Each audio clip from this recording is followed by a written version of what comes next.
Okay,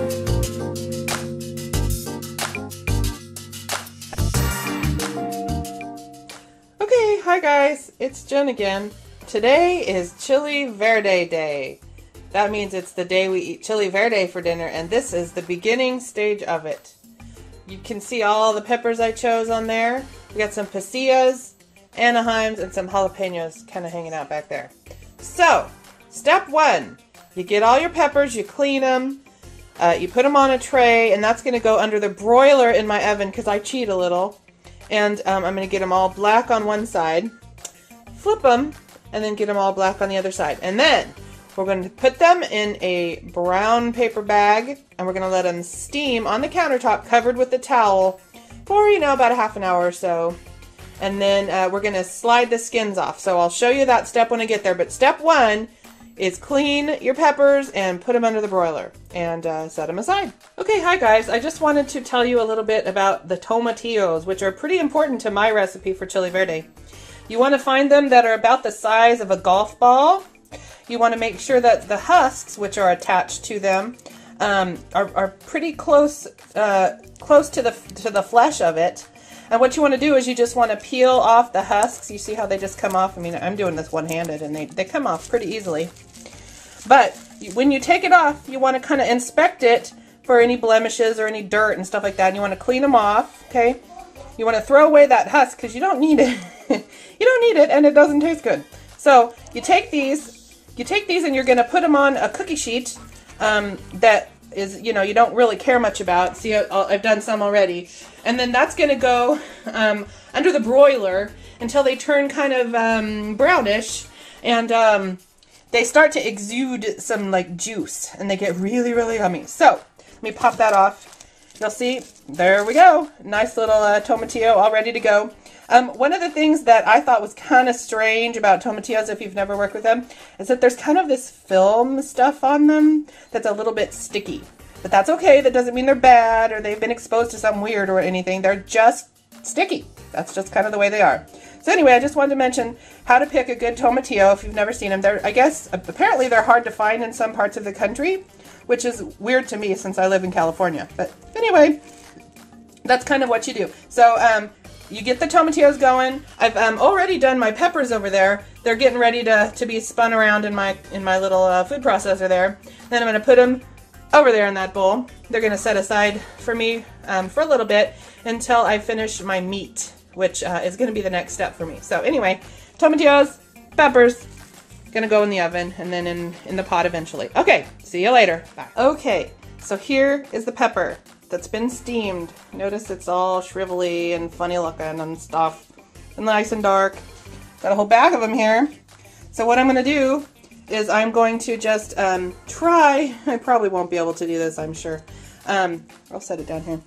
I'm just going to peel the skin off, and it just comes off really, really easily. Okay, you're just going to peel the skin off of the whole thing, both sides, right? Going to pull the stem off, take the seeds out, plop it in there. Okay, I'm going to do that for all these peppers. Okay, real simple. I sometimes put the water on. Actually, usually I will. I won't lie. I kind of cheat that way because with the water, it's a whole lot easier to get the skin off because it just like goes under there and like makes it come off real easily. But technically, you're kind of not supposed to do that. I don't really care because I cook for myself and for my family, and I know they don't care. So I guess if you want to be all technical and stuff, you should not run it under the water, because I've heard that if you do that, it takes away a lot of the flavor and stuff, but we have never complained about that. So I'm going to do it the easy way, and you should too, I think. So run it under the water, much easier, skins fall right off, but shh, don't tell anybody, ha ha. Okay, so that's the next step. Gonna do that, then I'll get back to you with the next step. Okay, next step is dealing with the meat and the onions. So I've got 2 onions here. What I'm going to do is I'm going to peel those, obviously, and I'm going to dice them up, and I'm going to put them in my big pot over here with some oil, and I'm going to get them kind of going and get them softened.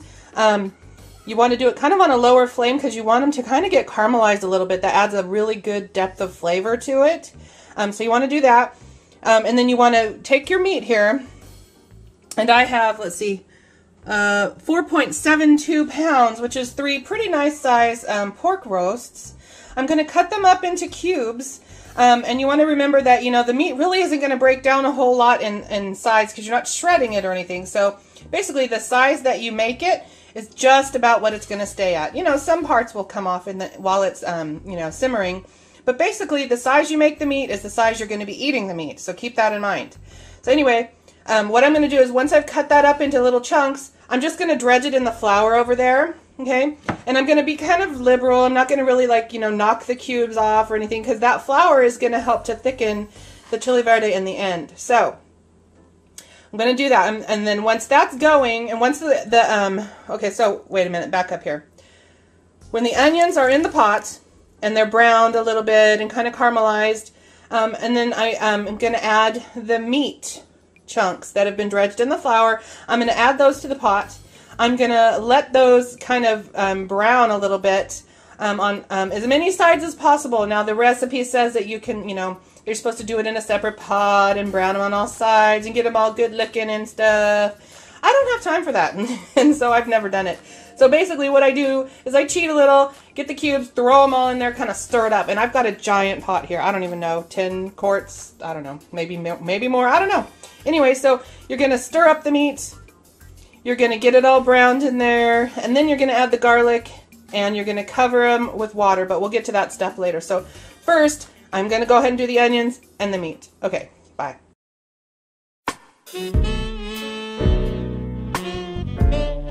Gunfire. Car crashes.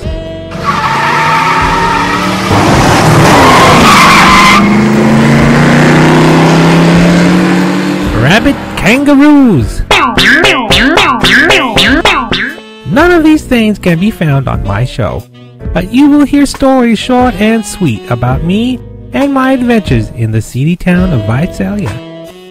You can find Stan's stories at stanprolongo.thejadavisalian.com.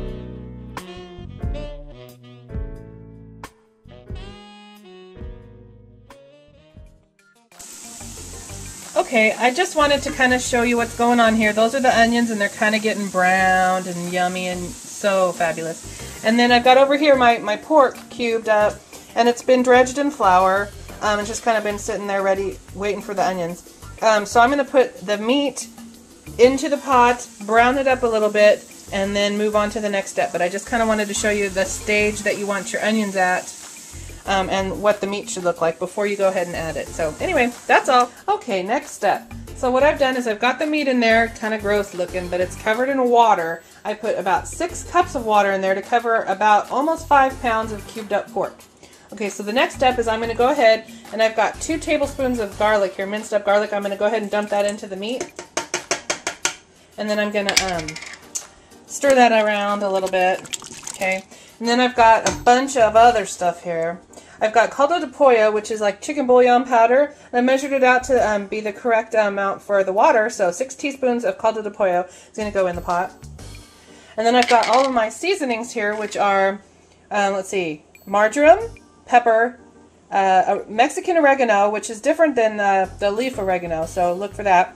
Then I've got a bunch of thyme, I've got garlic powder, onion powder, and about 2 tablespoons of cumin. And this is kind of like the starter amount. I always have to adjust the seasonings as I go because, you know, it depends on the chili peppers and the tomatillos and how, you know, spicy they are or whatever. You have to adjust. That's just the way it goes. So I'm going to go ahead and I'm going to dump all of these in there too. Okay. And then what I'm going to do is I'm going to let this simmer for a little bit. About a half an hour or so. Get that going, and then I'm going to add, this is the tomatillos and the peppers all pureed, kind of sitting there. It's a lot of it, but that's kind of, you know, what makes the chili verde. So once this pot is about 30 minutes later, we're going to go ahead and add the peppers, and it will simmer again for another 30 to 45 minutes, and then that's it. You've got chili verde, and it's awesome, and I'll show you what it looks like when it's all done. So that's about it. Thank you. Totally forgot. Very important. Must add sugar. It kind of balances out the tartness of the tomatillos. So it's just a 3 teaspoons. Add to the pot at this stage. Helps it a lot. Okay, didn't want to forget that. Right. So here we go. The final product, Abigail is serving herself some dinner. That's the consistency of it. That's the pork cubes over rice. Then we come over here and we put some cheese, sour cream, and then we can eat it with chips or without. You can roll it up in a tortilla. It's really a matter of taste. But what do you think, Abby? Do you like it? Yeah.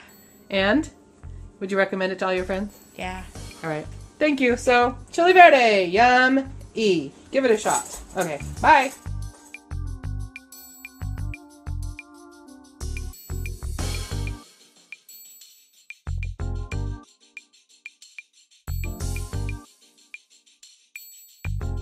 Yeah, you got to warm your balls up before you play. It's very important. That is important.